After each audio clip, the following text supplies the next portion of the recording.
예, 안녕하십니까. 안녕하십니까. 반갑습니다. 안녕하세요. 네. 이분은 현재 코인 채굴장을 운영하고 있는 유튜버 황금광산 60님입니다. 경신일주며 월지의 재성을 깔고 있어서 돈에 대한 집착이 강합니다. 자신의 자리인 신금과 월지 임목이 서로 충돌하고 있는데 삶의 모든 초점이 돈에 맞춰져 있는 사람이었습니다. 임목이 하나밖에 없지만 사주에서 가장 무거운 질량을 차지하는 월지에 있고 이게 또 편제입니다. 안정적인 월급보다는 불안정한 수입이더라도 목돈을 선호하는 경향이 있는데 내 자리가 간여지동인 경신일주라서 이 불안정한 재성을 대응할 수 있습니다. 계산이 빠르고 목표 지향적이겠죠. 그럼 이분은 어떻게 지금까지 돈을 벌었는지 한번 보시죠. 제가 초등학교 6학년 때 네. 그때부터 이제 장사를 시작을 했던 것 같아요. 벼룩시장, 가로수, 교차로 뭐 이런 것들이 있었는데, 근데 저희 때 처음으로 전자 영환사전, 전자 한영사전이 나왔어요. 공부도 안 하면서 엄마한테 그런 기계 욕심이 있어서 사달라고 했죠. 그러다가 안 쓰니까 팔은 거예요. 제가 7만 원에 벼룩시장에 올려서 팔았는데 어느 날 벼룩시장을 보니까 5만 원에 어떤 사람이 판다고 올린 거예요. 그래서 이거다라고 번뜩 오더라고요. 근데 그때 당시에는 산미라는 공짜였어요. 그게 무슨 말씀이세요? 판미다가 있고 산미다가 있었어요. 당시에. 그 신문상에. 네네. 근데 산미다는 공짜였던 거예요. 산미다에 정품 어드품을 산다고 해서 그걸로 용돈벌이를 하기 시작했어요.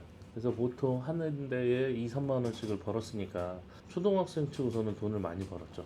그러다가 이제 중학교를 딱 올라간 1학년 때 그때 이제 친구 책상을 장난치다가 툭 건드렸는데 워크맨이 떨어졌어요. 그래서 고장이 난 거예요. 고쳐줘야 되는데 제가 봤을 때 지금 와서 생각해보니까 걔가 그때 워크맨을 어딘선가 훔친 것 같아요. 그런데 그거를 그러면 네가 그냥 만 원에 가져가라고 그래서 제가 전파사에서 정말 큰 돈 안 들이고 고치게 된 거예요. 그러고 나서 그걸 팔았어요. 근데 돈이 되잖아요. 그래서 워드 정품 워드콤에다가 이제 워크맨이 추가가 된 거죠. 소니, 아이와 파나소닉. 그 다음에 CD 플레이어, 액정 TV 이런 것들이 추가되기 시작했어요. 그래서 저는 중고등학교 때도 한 달에 거의 150, 200원 계속 꾸준히 벌었던 것 같아요. 아니, 누가 시키지도 않았는데 그 어린 친구가 그렇게 할 수 있었던 게 왜일까요? 그러니까 그게 저는 지금도 똑같아요. 저도 이제 해외도 자주 나가고 하지만 어딘가 나가서 모든 새로운 거를 알게 되면 저는 그게 돈으로 연관이 돼요. 이런 것들을 이렇게 하면 이게 돈이 되겠구나라는 건 바로바로 보여요. 그게 옛날부터 그랬어요, 저는. 저희 아버지께서 저 태어나서 단 한 번도 돈을 벌어오신 적이 없으셔요. 저는 돈을 번다는 것 자체가 결국은 시세 차익이잖아요. 그러면은 그저 그냥 이 돈 버는 건 어렸을 때는 그냥 놀이에 불과했었을 수도 있겠네요. 저는 돈 버는 게 놀이에요. 어, 저한테는 취미생활이에요. 특정히 내가 뭐 사고 싶은 것도 없고 그렇죠. 특별히 그런 거 네, 없는데 네. 그냥 이거 하는 게 시세 차익 보는 게 재밌으니까. 네, 저는 그게 재밌어요. 그러다가 이제 저희가 제대할 때 딱 되니까 이미 시대가 끝난 거예요. 워크맨이라든가 이런 거 자체가 이제 MP3로 넘어왔었고 그래서 뭘 할 수 있나 하고 봤더니 그때 당시에 붐이 되는 게 디카였어요. 디카 붐이 바로 딱 올라올 때요. 2004년도. 그럼 차라리 일본에 유학을 가서 이 카메라를 사서 수입을 하면 훨씬 싸지 않을까라는 생각으로 일본 유학을 가게 됩니다. 막상 일본 유학을 갔는데 실망을 한 거예요. 왜냐면 한국에서 파는 가격 정품 가격보다 더 비싼 거예요. 일본이.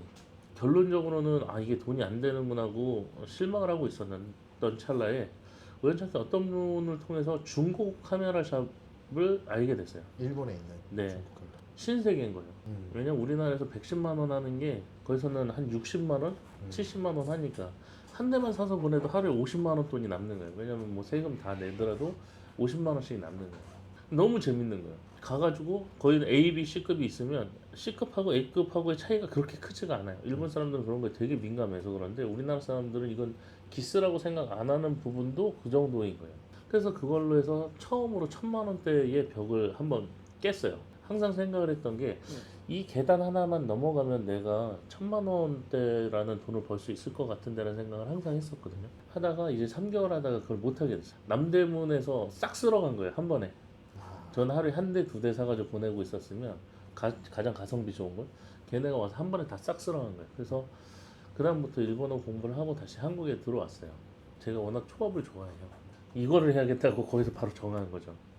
오픈을 했는데 처음에 스시 스미스가 너무 잘 돼서 가서 봤는데 저는 별로였어요. 왜냐면 저는 초밥을 좋아하고 그 외 핫푸드라든가 분위기는 중요하지 않았거든요. 근데 막상 오픈하고 났더니 장사가 안 되는 거예요.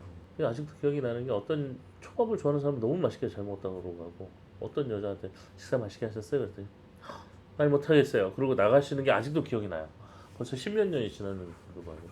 핫푸드도 늘리고 점점 바꿔갔어요. 이제 그때 당시 어떻게든 살아보려고 블로그를 한 명씩 초대를 쪽지를 보내가지고 블로그를 초대하기 시작했어요.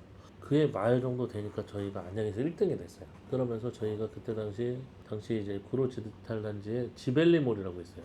너무 좋은 거예요. 에스컬레이터도 있고 옆에 있고 막 근데 그때 당시 그 자리가 안 나가고 저녁에는 그 옆에 있던 데가 저녁에 다 불 꺼서 최고로 안 좋은 자리였어요.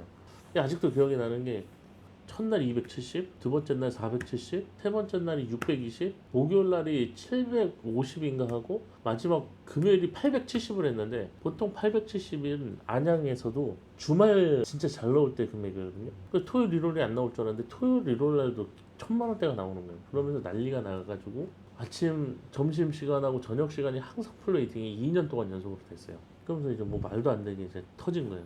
난리가 난 거죠. 한 달에 막 몇천씩 남으니까. 바로 거기서 남는 돈으로 강남에다가 차렸어요. 거기를 들어가서 이제 하는데 장사가 안 되죠. 처음에 홍보도 안 됐는데 어떻게 됐어요. 그때 너무 이제 겁나니까 왜냐면 월세가 2천만 원이 넘어가니까 블로그 초대를 하루에 4시간씩 했어요. 그래서 막 초대를 할 수 있는 최대한을 다한 거예요. 그 모델하던 친구랑 통화하는 중에 선생님 그럼 한번 페이스북 광고를 해보세요. 저는 페이스북을 안 쓰고 블로그로 공짜로 초대를 하던 사람이니까 페이스북 50만 원, 100만 원을 달랐는데 한 번만 터지면 나 계속 할 수 있습니다 해가지고 어쨌든 페이스북을 한 번 했는데 그게 터진 거예요. 빵 터진 거예요. 갑자기 다시 1,000만 원대로 확 올라온 거예요. 평일 매출이. 만약 이게 이 정도면 오늘 뭐 먹지에 광고를 하면 난리 나겠는데 그 아니나 다를까 오늘 뭐 먹지 한번 바로 태웠죠. 빵 터진 거예요. 또 난리가 나는 거예요. 2층이 200평인데 1층까지 풀 웨이팅을 서 있어요. 근데 그 상태에서 한 번 더 TV에 방송이 된 거예요. 생방송 투데이. 근데 그것도 또 빵 터진 거예요. 한 달도 안 돼서 바로 홍대를 오픈을 하고 거기도 빵 터지고 그 다음에 12월 30일 날 가산 현대 아울렛을 터트렸는데 빵 터졌어요. 그러니까 4개, 5개 모든 매장들이 다 항상 풀 웨이팅이니까 난리도 아니고 그럼 대표님 이게 한 1, 2년 새에 일어난 일이에요? 1년 만에 와. 예, 잠실에 있는 빕스 자리를 계약을 하려고 그랬어요. 그래서 딱 보고서 이제 가려고 그러는 찰나에 갑자기 눈이 너무 매운 거예요. 아, 왜 그러지? 이상하다. 그러고 가려고 걸어가는데 이게 걷는 이상한 거예요. 제가 느낌이. 좀 이상한데 우리야? 이 병원 가야 될 것 같아. 그런데 바로 아산병원을 가면서 거기서부터 거품을 본 거예요. 뇌출혈로 쓰러진 거예요. 오빠 뇌출혈이래 라고 얘기를 하더라고요. 60님은 2016년, 17년에 뇌출혈이 왔었는데 현재에도 일부 신체적으로 동작이 불편한 상태입니다. 사주의 조우를 보면 첫 번째로 2월에 자시생인 점, 두 번째 신금과 자수의 반합으로 수기운이 커지는 점, 세 번째 월지 일지의 충돌로 인해 천간 병화의 뿌리가 일부 소실되는 점 등을 봤을 때 사주가 전체적으로 차가운 편으로 보여집니다. 60님은 젊었을 때 비겁 식상으로 돈을 버는 구조를 가졌습니다. 이것들이 모두 금과 수기운이라서 조우를 틀어지게 하는 주범이 되는데 결론적으로 60님은 돈을 벌면 벌수록 건강을 잃을 가능성이 높아지게 되는 거죠. 물론 나이를 고려했을 때 건강에 문제가 있을 확률이 떨어지지만 38, 39에 뇌출혈이 온 거라서 되게 젊은 나이에 큰 지병을 얻게 됩니다. 이때가 경신일주에 임술 대운, 정유 세운이면 신유술 삼합으로 인해 금기운이 커지게 되는 시기였습니다. 원국의 인신충은 내가 돈을 버는 원동력이 되는 것이라면 신유술 합은 지병을 얻었습니다. 충이라고 해서 나쁜 것도 아니고 합이라고 해서 좋은 것도 아닌 거죠. 쓰러졌을 때도 일어나자마자 계속 일을 했고 구로 디지털 단지에 김영태의 이적가야 마을이라고 하나를 오픈했는데 그게 또 빵 터졌어요.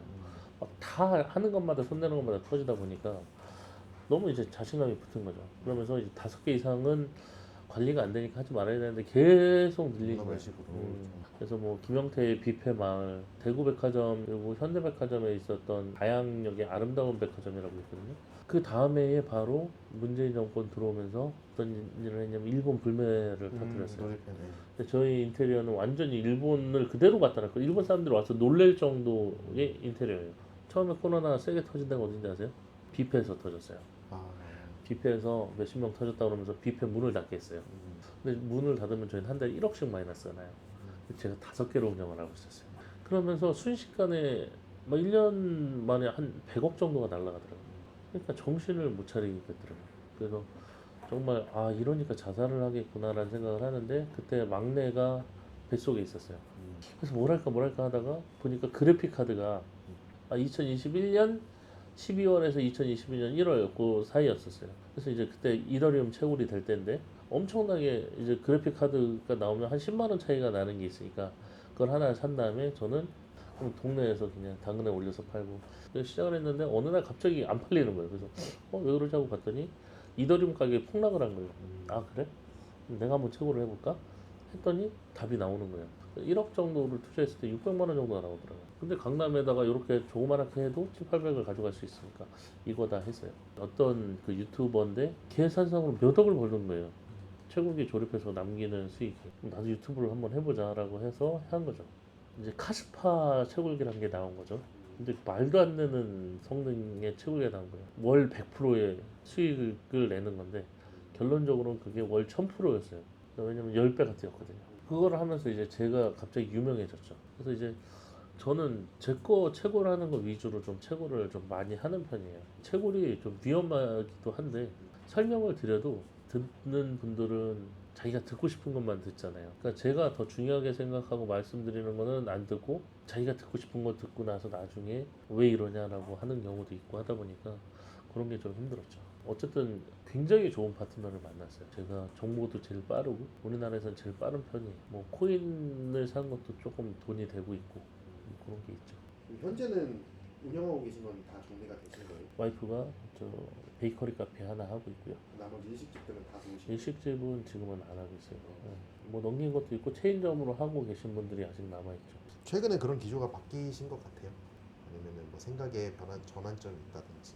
아마도 예상이지만 올해는 크게 코인이 좀 많이 좋게 될 거라는 생각이 있기 때문에 그걸로 해서 뭐 한 몇백억에서 몇천억이 된다면 엑시 된다면 원하는 그 양이 있습니까? 깔끔하게 엑시하고 나오겠다.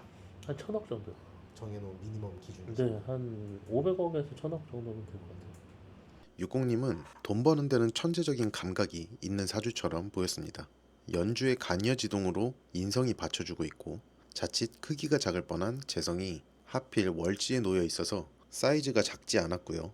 관성도 천간으로 드러나 있어서 좋은 것 같습니다.